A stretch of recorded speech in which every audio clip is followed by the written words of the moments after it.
तो Wheatstone bridge is an application of good example या good application of the Wheatstone Kirchhoff's law. जो Wheatstone bridge है वो Kirchhoff's law का ही एक बहुत ही अच्छा एग्जांपल है। तो व्हीट स्टोन ब्रिज क्या है? Wheat stone bridge is a combination of 4 resistances in which 2 are the known resistances, 1 is a unknown resistance and 1 is a variable resistance। यानी कि व्हीट स्टोन ब्रिज में 4 रेजिस्टेंसेस का एक ऐसा कम्बिनेशन होता है जिसमें 4 रेजिस्टेंसेस होते हैं, जिसमें 2 रेजिस्टेंसेस क्या होते हैं? नोन रेजिस्टेंसेस होते हैं और एक रेजिस्टेंस अननोन होता है और एक वेरिएबल रेजिस्टेंस होता है। यानी कि व्हीट स्टोन ब्रिज और it is electrical circuit which is use to find out the unknown resistance. ये किस काम का आता है? अननोन रेजिस्टेंस जो होता है इसके काम आता है पता करने में। मान लेते हैं मेरे पास एक रेजिस्टेंस है जिसका हमें रेजिस्टेंस पता ही नहीं है, जो कोई कंडक्टर है जिसका हमको रेजिस्टेंस नहीं पता है, तो मुझे क्या करना पड़ेगा? व्हीट स्टोन ब्रिज हम तैयार करूँगा। यानी कि व्हीट स्टोन ब्रिज क्या करेगा?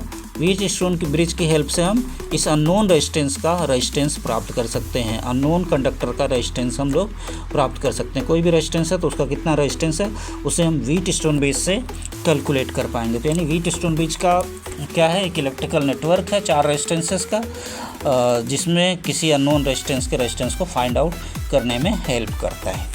क्लियर है? तो Wheatstone bridge is a combination of,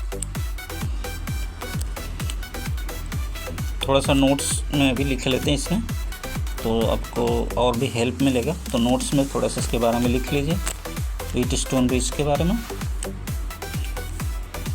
ठीक है?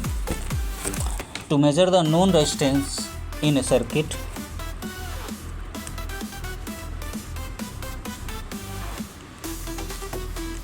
to measure the unknown resistance, to measure the unknown resistance in a circuit,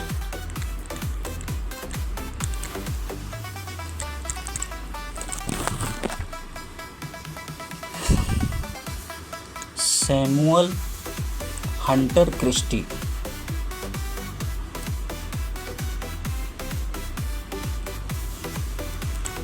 Samuel Hunter Christie, ये साइंटिस्ट थे, इनका नाम था Samuel Hunter Christie.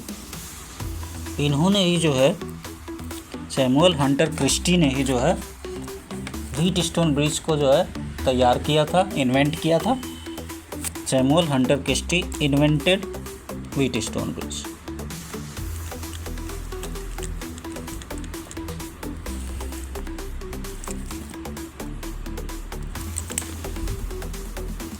Invented Wheatstone bridge.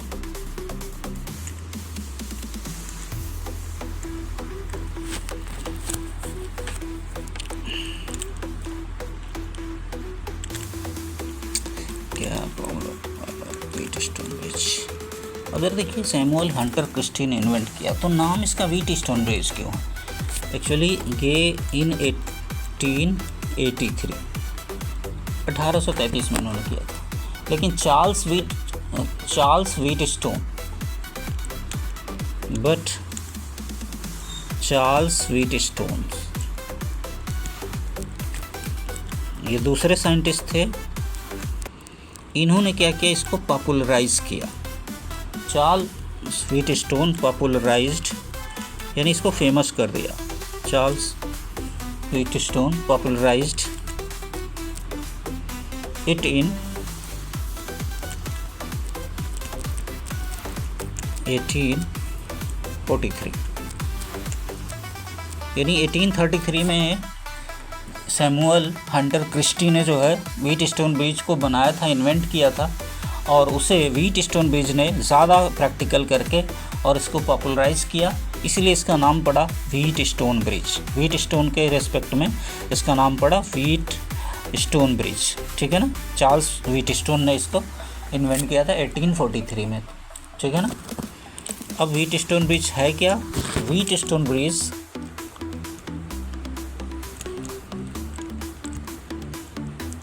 is a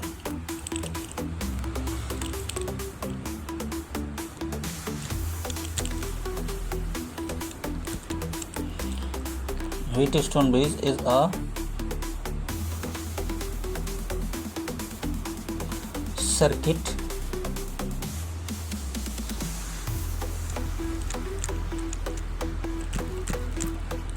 of 4 resistances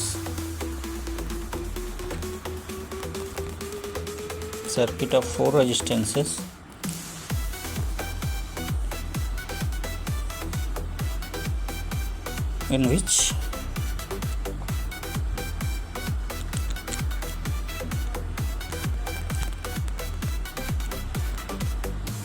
two resistances are known. दो resistance जो है जाने हुए थे एंड वन अननोन रेजिस्टेंस और एक जो है अननोन रेजिस्टेंस होगा एंड वन वेरिएबल रेजिस्टेंस और एक जो होगा वेरिएबल रेजिस्टेंस होगा। One variable resistance which is used कौन सा Wheatstone which is used Wheatstone bridge. It is used to measure the resistance of unknown resistance, which is used to measure the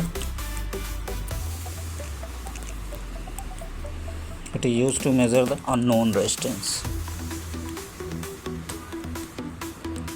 It is used to measure the unknown resistance. यानी कि Wheatstone bridge 4 resistances का combination होता है। The ratio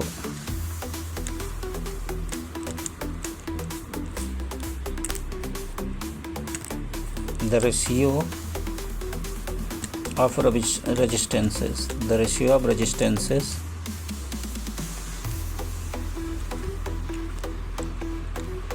is P upon Q is equal to R by S, where P and Q are the known resistance, R is the unknown resistance and S is variable resistance. ये 4 resistances का होता है। Figure भी बना लेते हैं। तो figure में जो है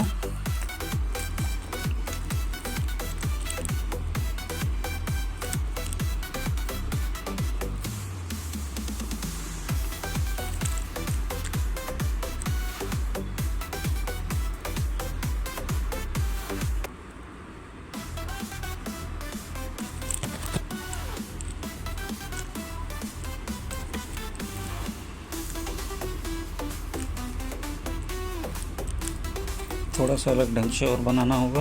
तो फिगर आप भी मेरे साथ बनाइए। फॉर एग्जांपल एक लाइन इधर बना दिया, एक स्क्वायर जैसा बनाना हमको।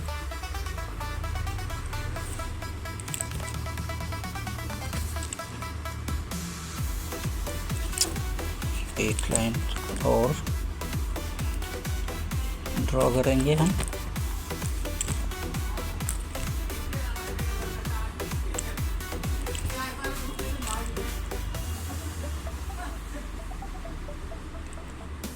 और एक लाइन ये। तो देखिए इनकी नेमिंग कर देते हैं सबसे पहले, उसके बाद फिर बाकी काम करेंगे। मान लेते ये A B C and D ऐसे, और इनमें रेजिस्टेंस से जोड़ देते हैं। मान लेते हैं यहाँ रेजिस्टेंस है P, यहाँ पर रेजिस्टेंस है Q, तो यहाँ पे जो रेजिस्टेंस है वो R, यहाँ पे जो रेजिस्टेंस है वो R, और यहाँ पर जो रेजिस्टेंस है वो S। अब S वाला वेरिएबल रेजिस्टेंस है, तो इसके लिए हम एक एरो लगा देते हैं यहाँ पे ऐसे, वेरिएबल रेजिस्टेंस को शो करने के लिए। इस तरह से इसके ऊपर यहाँ पे जो रेजिस्टेंस है, जो S है वो वेरिएबल रेजिस्टेंस है, तो उस पर एरो लगा देंगे हम।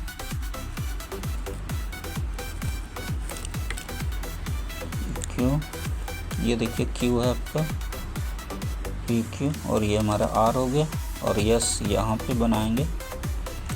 S रेजिस्टेंस, लेकिन इस पे ऐसे एरो लगा देंगे क्योंकि ये वेरिएबल रेजिस्टेंस हमारा है S। और ये व्हीटस्टोन ब्रिज के 4 कॉम्बिनेशन हो गए इस तरह से।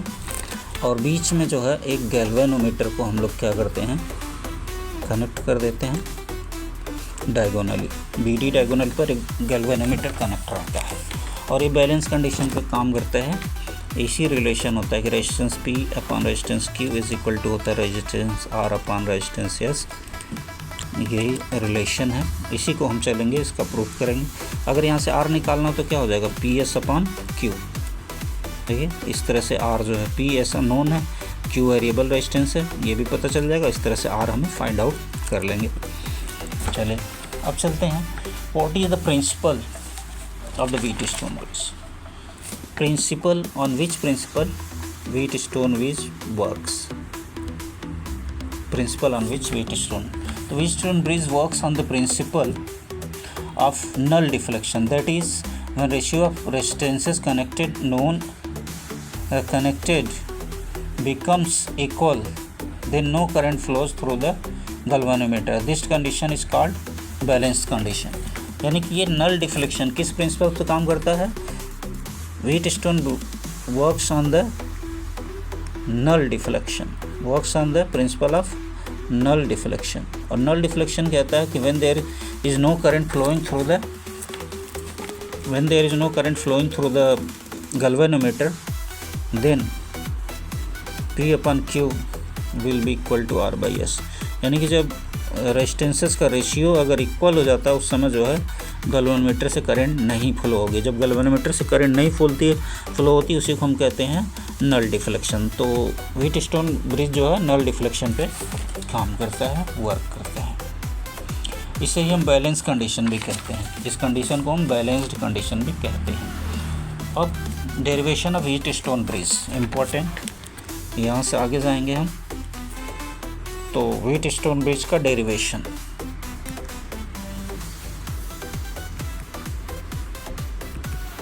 Derivation of Wheatstone bridge.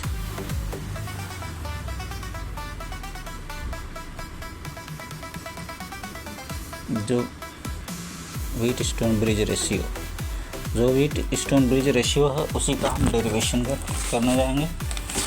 तो सबसे पहले हम फिगर अपना बना लेते हैं।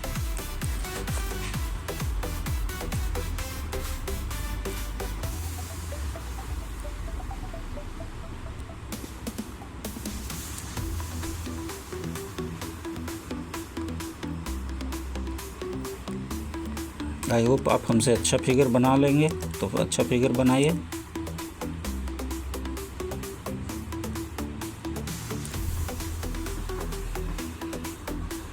A, B, C और D ये पॉइंट्स हैं।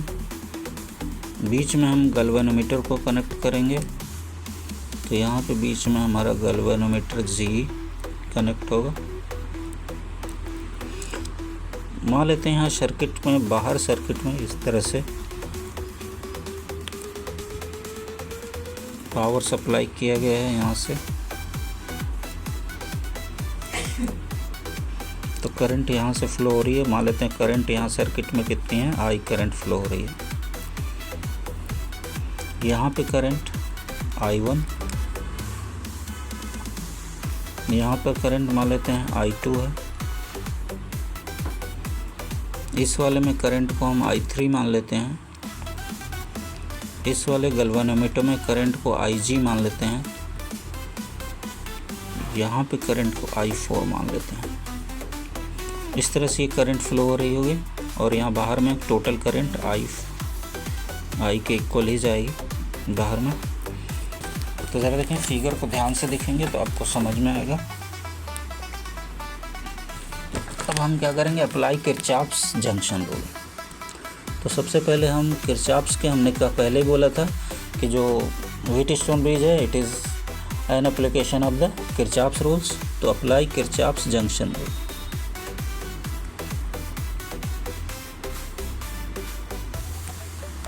किरचॉफ्स जंक्शन रूल, तो जंक्शन रूल को हम क्या करते हैं, अप्लाई करते हैं एट जंक्शन ए। किस वाले जंक्शन पर, ए वाले जंक्शन पर। तो चलो देखा जाए, ए वाले जंक्शन पर जब हम करेंगे तो ए वाले जंक्शन पे ज़रा ध्यान देंगे आप।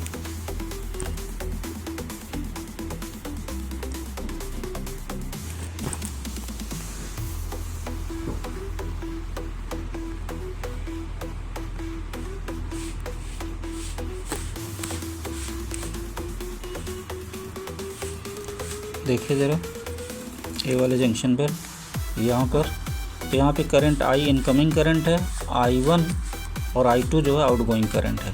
तो फर्स्ट लॉ है यानी I1 इज इक्वल टू होगा I1 plus I2। Kirchhoff's law का जंक्शन यही कहता है कि इनका sum of incoming current is equal to sum of outgoing current. तो इनकमिंग करंट I है और आउटगोइंग करंट I1, और ये I1 है और ये I2 है। तो इस तरह से हम इसे नोट कर सकते हैं, लिख सकते हैं कि I इज इक्वल टू हो जाएगा I1 प्लस I2। यहाँ से अगर हम I2 की वैल्यू निकालें then I2 will be is equal to I minus I1। तो ये इक्वेशन नंबर 1 मान लेते हैं हम, मान लेते हैं कि हमारा इक्वेशन नंबर 1 हो गया। अब आल्सो एट जंक्शन, जंक्शन यहाँ पूरा लिख दीजिएगा, at junction B, junction B पर देखें तो जंक्शन बी पर जो इनकमिंग करंट्स हैं बी पर, तो उसमें I1, बी वाले जंक्शन पर देखें इनकमिंग करंट्स कौन सी है, तो बी वाले जंक्शन पर इनकमिंग करंट यहाँ पे है I1, यही करंट है जो जा रही है, और आउटगोइंग करंट में IG है और I3 है। सो वी कैन राइट, क्या लिख सकते हैं, बी वाले जंक्शन पर हम लिख सकते हैं कि I1 इनकमिंग करंट है, सो I1 इज इक्वल टू होगा I3 प्लस IG। क्लियर। अब यहाँ से अगर हम I3 की वैल्यू को निकालें तो I3 इज इक्वल टू हो जाएगा I1 माइनस IG कर, साइड चेंज कर देंगे तो I3 की वैल्यू मान लेते हैं कि इक्वेशन नंबर हो गया मेरा 2। ध्यान से, क्योंकि न्यूमेरिकल सॉल्व करते समय भी इन्हीं बातों का ध्यान रखा जाएगा हमें। अब एट जंक्शन डी,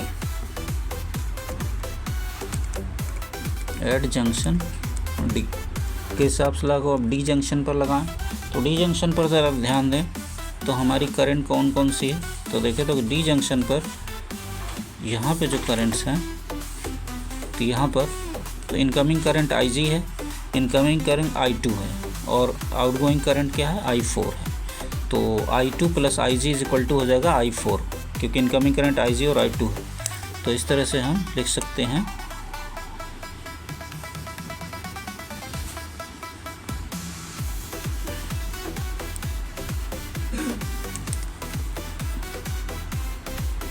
हमारी जो करंट हो जाएगी I2 plus IG, I2 plus IG is equal to I4। तो इस तरह से हमें I4 की यहाँ वैल्यू मिल जाएगी, I4 is equal to I2 plus IG। लेकिन हम I2 की वैल्यू को हम क्या कर सकते हैं, पुट कर दें। तो I2 की वैल्यू, I2 कितना था, इक्वेशन नंबर 1 से देखें तो I2 की वैल्यू कितनी थी, I2 इक्वल टू था I माइनस I1। तो I2 की वैल्यू होगा I माइनस I1, तो हम रख देते हैं I minus I1, I minus I1 plus IG। Right, थोड़ा सा और इसे सॉल्व कर लेते हैं, ये रहने देते हैं, ये I4 की वैल्यू हो गई हमारी, I minus I1 plus IG इतना हो जाएगा। अब Kirchhoff's loop law, Kirchhoff's loop law को अप्लाई करेंगे, तो apply Kirchhoff's loop law. Now apply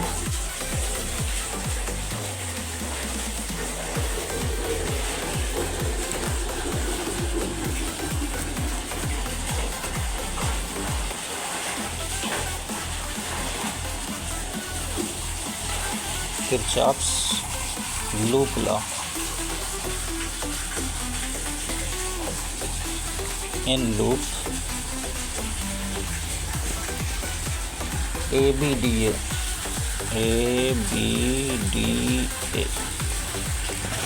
जब देखिए हमारा फिगर में था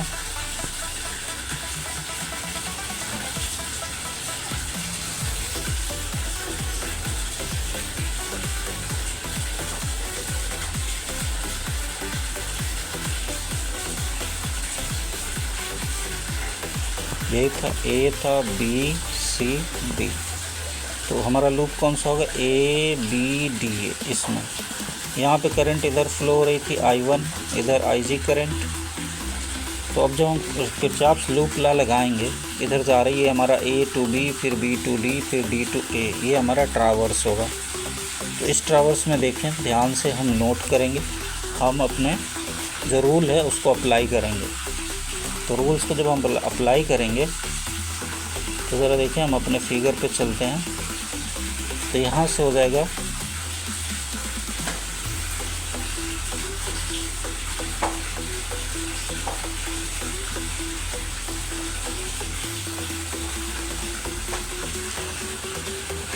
जब हम जा रहे हैं यहाँ पे, तो यहाँ पे ज़रा देखें सेम है, फॉल होगा अगर इस रेजिस्टेंस यहाँ पे रेजिस्टेंस जो था P था। ज़रा देखिए रेजिस्टेंसेस को यहाँ पे लिखा नहीं था, ये P था, यहाँ पे रेजिस्टेंस है Q और यहाँ पे रेजिस्टेंस R, और ये वाला वेरिएबल रेजिस्टेंस है S, ये रेजिस्टेंस है। गैल्वेनोमीटर का रेजिस्टेंस को G मान लेंगे हम।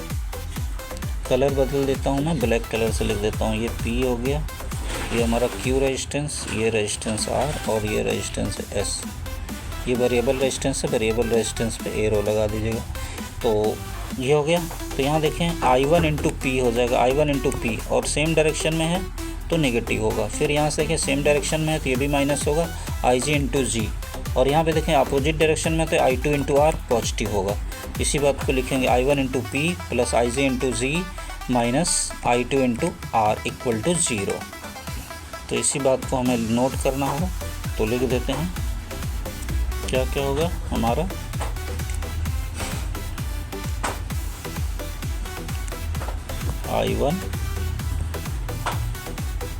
I1 into P plus minus रहेगा, minus I1 into G, same direction में है,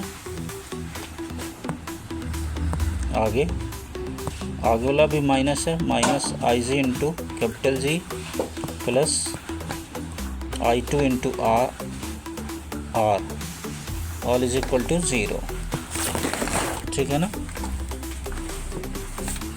अब व्हेन नो करेंट्स या एट बैलेंस्ड कंडीशन, ये लिख देता हूँ at balanced condition,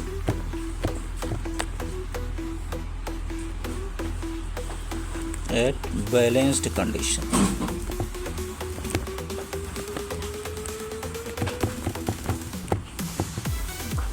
at balanced condition, अगर बैलेंस्ड कंडीशन पे बात करें तो बैलेंस कंडीशन पर क्या होगा, at balance condition IG is equal to 0 हो जाएगा, यानी current in the galvanometer is 0। ऐसे केस में हमारा the equation becomes, then equation IG वाला क्या हो जाएगा 0, IG पार्ट क्या हो जाएगा हमारा 0, तो IG पार्ट हो गया 0, तो I1 इंटू P, IG वाला पार्ट ये कैंसिल आउट हो जाएगा, I2 into R plus I2 into R, तो ये हो जाएगा minus I1 into P, minus यहाँ पे देखिए छोटा हुआ माइनस, ये भी रहेगा ना क्योंकि सेम डायरेक्शन में, करंट की ही डायरेक्शन में है, तो ये भी माइनस है, तो minus I1 into P plus I2 into R equal to 0। तो इस बात को हम नोट करेंगे अगले वाले पेज में, हमारा तो हो जाएगा माइनस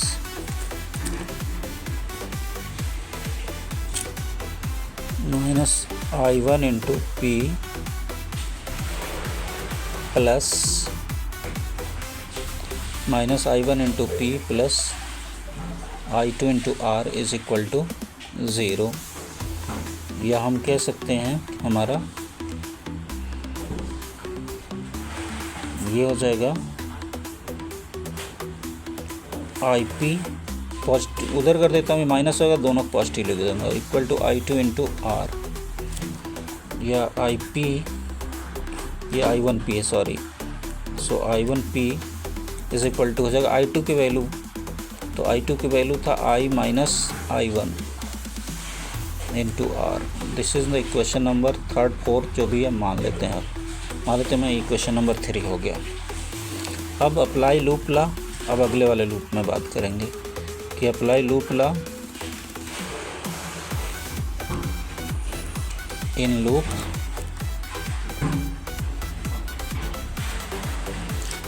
BCDA, BCDA कौन से लूप की बात करेंगे? BCDA का।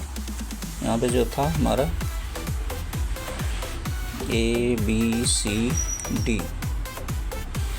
BCDB, यहाँ पे देखिएगा लूप क्या है, BCDB।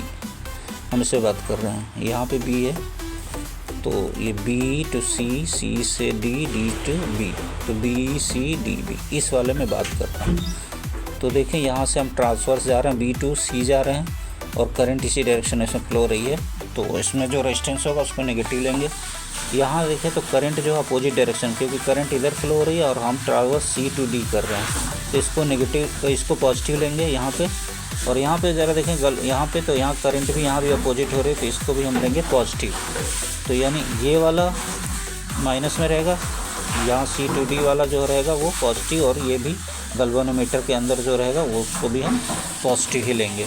तो इस तरह से हमारा हो जाएगा। यहाँ पे जो करंट था वो I3 था, तो I3 minus I3 into Q, यहाँ पे जो रेजिस्टेंस था कौन सा था? Q। आगे प्लस रहेगा क्योंकि ये यहाँ पे है I4 करंट फ्लो हो रहा है, I4 इंटू S प्लस यहाँ पे जो करंट है G है, तो IG इंटू कैपिटल G उसका resistance, IG into capital G all equal to 0। अब at balance condition, balanced condition पर ज़रा देखा जाए, no deflection, IG is equal to क्या हो जाएगा? 0। At balance condition IG equal to 0 होगा, जो करंट IG है वो 0 हो जाएगा। देन तब क्या हो जाएगा? तब हो जाएगा हमारा I3 minus I3 Q plus I4 into S is equal to 0। यही लिख सकते हैं हम, I3Q is equal to I4 yes. I3 की वैल्यू को पुट कर देते हैं, तो I3 की वैल्यू जो पुट करेंगे, तो I3 की वैल्यू था हमारा I1 माइनस IG था इंटू Q, और इसका था I4 की जो वैल्यू है, I4 की वैल्यू था हमारा क्या, कितना था? एक बार पीछे से नोट करके देख लेते हैं। I4 हो गया था हमारा I2 I माइनस I1। एक बार रुक जाइए, आपको बता देते हैं, एक बार आप देख लेना। ये था I minus I1 plus IG,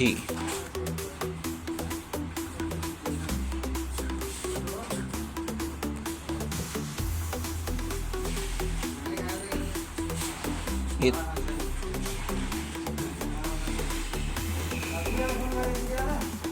एक बार I4 की वैल्यू पुट करें, I minus I1 plus IG, हाँ ये था आपका इक्वेशन, देख लीजिएगा एक बार N2S।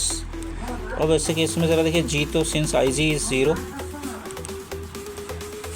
Since IG is 0, IG क्या है? 0 है, बैलेंस कंडीशन है, therefore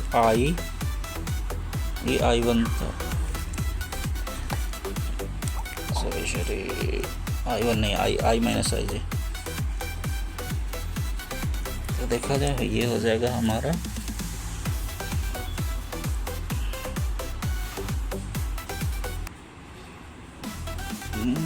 I hope we are taking some mistake. एक बार हमें क्वेश्चंस को पीछे जाके देखना ही पड़ेगा, नहीं तो मिस्टेक हो जाएगा, फिर प्रॉब्लम होगा। तो एक बार मैं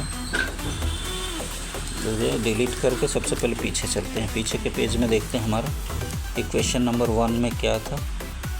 इक्वेशन I2 की वैल्यू है I माइनस I1, और उसके बाद जो है I4 की वैल्यू है I minus I1 plus IG। ठीक, अब जाकर के सही होगा, नहीं तो वहाँ मिस्टेक हो जाता। तो I3 की वैल्यू तो देखा नहीं हमने, सॉरी। I3 की वैल्यू कितना है?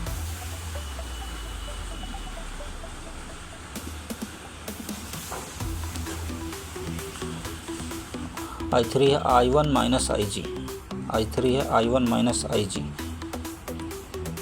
तो I3 है हमारा I1 माइनस IG, तो इसको लिखेंगे I1 माइनस IG, और I4 है I minus I1 plus IG, तो I1 माइनस IG है, I3 की वैल्यू है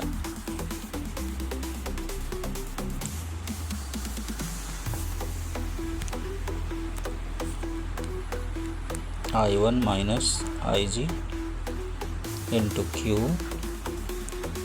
इज इक्वल टू हो जाएगा I minus I1 plus IG into S, since IG is 0, IG 0 है, देयरफॉर